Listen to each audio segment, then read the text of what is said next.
पाठ 10। सबसे बड़ा भक्त कौन? एक बार नारद जी ने सोचा कि वे ही भगवान विष्णु जी के सबसे बड़े भक्त हैं। यही सोचकर वे श्री विष्णु जी के पास आए और उनसे पूछा, भगवान, संसार में आपका सबसे बड़ा भक्त कौन है? उस समय श्री विष्णु जी किसी कार्य में व्यस्त थे। उन्होंने कहा, ऋषिवर, किसान मेरा सबसे बड़ा भक्त है, वो मुझे बहुत ही प्रिय है। नारद जी ने कहा, प्रभु, मैं उस किसान को देखना चाहता हूँ कि वो आपको प्रिय क्यों है। श्री विष्णु जी ने कहा, जाइए, आप किसान से मिलकर आइए, फिर मिलते हैं, बैठकर चर्चा करेंगे। नारद जी पहुँचे किसान के कच्चे घर के बाहर पेड़ की आड़ में छिपकर देखने के लिए। किसान सुबह 4 बजे उठा, धरती माता को प्रणाम किया, हरे राम कहा और बैलों को चारा डालने चला गया। अपने नित्य कर्म खत्म करने के बाद वो बैलों को लेकर खेत पर चल दिया। नारद जी परेशान कि इसने पूजा पाठ तो किया नहीं, हो सकता है खेत पर जाकर भजन करता हो।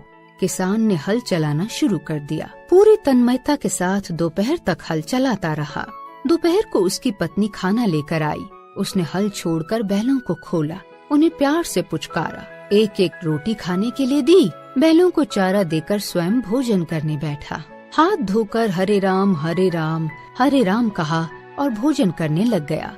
नारद जी छिपकर देख रहे थे। खाना खाकर थोड़ी देर उसने आराम किया और फिर काम में लीन हो गया। शाम को बैलों से बातें करते हुए घर आया। घर के बाहर जूतियाँ निकाली, हाथ पैर धोए, फिर हरे राम कहा और खाना खाकर सो गया। अब तो नारद को यकीन हो गया कि अवश्य प्रभु को धोखा हुआ है। किसान ना तो तप ध्यान करता है, न भजन करता है, फिर कैसे सबसे बड़ा भक्त हुआ? नारद जी विष्णु लोक गए। नारायण नारायण। भगवान, मैंने पूरे दिन उस किसान को देखा, दिन में केवल 3 बार भगवान का नाम लिया, फिर वो कैसे बड़ा भक्त हुआ? श्री विष्णु जी ने कहा, मुनिवर, एक अन्य महत्वपूर्ण कार्य आ पड़ा है। इस कार्य को आपके अतिरिक्त कोई नहीं कर सकता। नारद जी अत्यंत प्रसन्न हुए। श्री विष्णु जी बोले, मुनिवर, ये तेल का पात्र है। इस पात्र को लेकर आप पृथ्वी की परिक्रमा लगाकर आइए। ध्यान रहे, पात्र से एक बूंद भी तेल गिरने न पाए और ये कार्य शीघ्र भी होना चाहिए। नारद जी ने पात्र लिया और श्री हरि को प्रणाम किया और खुशी खुशी चल दिए। नारद जी बड़े ध्यान से उस पात्र को लेकर चले।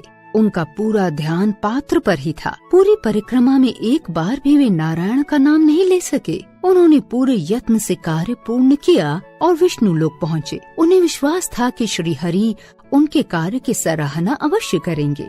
श्री विष्णु जी बोले, कार्य तो आपने भली भांति किया, अब ये बताइए, मेरा नाम कितनी बार लिया? नारद जी लज्जित होते हुए बोले, 1 बार भी नहीं।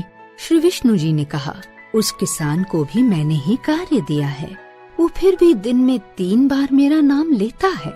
आप तो मेरे परम भक्त हैं, फिर भी कार्य में ध्यान होने के कारण मेरा नाम लेना भूल गए। नारद जी ने कहा, सत्य है भगवान, किसान ही आपका प्रिय भक्त है। श्री विष्णु जी बोले, आप ऋषि हैं, आपका कार्य भजन करना है, किसान का कार्य खेती करना है, विद्यार्थी का कार्य विद्या ग्रहण करना है। जो अपने कर्तव्य को निष्ठा पूर्वक करते हुए मुझे याद करता है, वही मुझे प्रिय है। यदि किसान खेती छोड़कर भजन करेगा तो संसार का भरण पोषण कैसे होगा? यदि विद्यार्थी पढ़ाई छोड़कर भगवान के सहारे बैठेगा तो सफल कैसे होगा?